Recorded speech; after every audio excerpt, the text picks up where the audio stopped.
പത്മകുമാറിനെതിരെ നടപടി സ്വീകരിക്കാത്തതിൽ സിപിഐഎമ്മിനെ രൂക്ഷമായി വിമർശിച്ച് രമേശ് ചെന്നിത്തല. ശബരിമല സ്വർണ്ണക്കൊള്ളക്കേസിൽ അറസ്റ്റിലായ മുൻ ദേവസ്വം ബോർഡ് പ്രസിഡന്റ് എ പത്മകുമാറിനെതിരെ നടപടി സ്വീകരിക്കാത്തതിൽ സിപിഐഎമ്മിനെ രൂക്ഷമായി വിമർശിച്ച് മുതിർന്ന കോൺഗ്രസ് നേതാവ് Ramesh Chennithala. CPI general secretary M A. ബേബിക്ക് എഴുതിയ കത്തിലാണ് രമേശ് ചെന്നിത്തല വിമർശനം ഉന്നയിച്ചത്.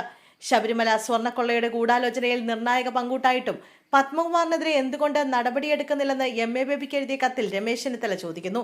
സ്വർണം പൊതിഞ്ഞ ദ്വാരപാലക ശില്പങ്ങളും ശ്രീകോവിലിലെ തൂണുകളും അയ്യപ്പന്റെ തിരുവാഭരണങ്ങളുടെ ഭാഗമാണെന്ന് രമേശ് ചെന്നിത്തല ചൂണ്ടിക്കാട്ടുന്നു. ഇവ അറ്റകുറ്റപ്പണികൾക്കായി ക്ഷേത്രത്തിന് പുറത്തേക്ക് കൊണ്ടുപോകാൻ പാടില്ല. തിരുവിതാംകൂർ ദേവസ്വം മാനുവൽ ഇക്കാര്യം വ്യക്തമാക്കുന്നുണ്ട്. ഈ നിയമങ്ങൾ ലംഘിച്ചുകൊണ്ട് സ്വർണ്ണപ്പാളികൾ പുറത്തേക്ക് കൊണ്ടുപോയതിൽ ദേവസ്വം ബോർഡ് പ്രസിഡന്റായിരുന്ന പത്മകുമാറിന് നേരിട്ട് ഉത്തരവാദിത്തമുണ്ടെന്ന് കൊല്ലം വിജിലൻസ് കോടതി തന്നെ കണ്ടെത്തിയിരുന്നു.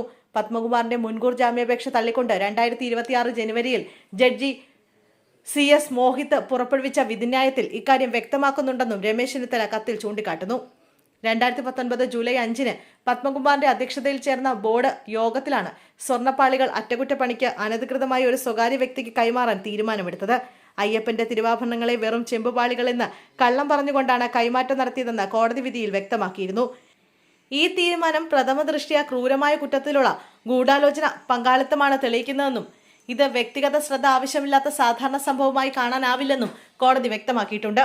പത്മകുമാറിനെതിരെ ഇത്രയേറെ വ്യക്തമായ തെളിവുകളും കോടതി ഉത്തരവുകളും ഉണ്ടായിട്ടും സിപിഐഎം അദ്ദേഹത്തെ പുറത്താക്കാത്തത് എന്തുകൊണ്ടാണെന്ന് ചെന്നിത്തല കത്തിൽ ചോദിച്ചു.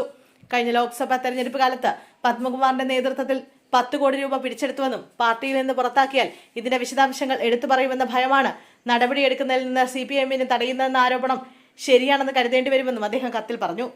കേരളത്തിലെ കോടിക്കണക്കിന് വരുന്ന വിശ്വാസികളുടെ വികാരം മാനിച്ച് തിരുവാഭരണങ്ങൾ മോഷ്ടിക്കാൻ ഗൂഢാലോചന നടത്തിയ ഈ വ്യക്തിയെ അടിയന്തരമായി പാർട്ടിയിൽ നിന്ന് പുറത്താക്കണമെന്ന് ചെന്നിത്തല ആവശ്യപ്പെട്ടു.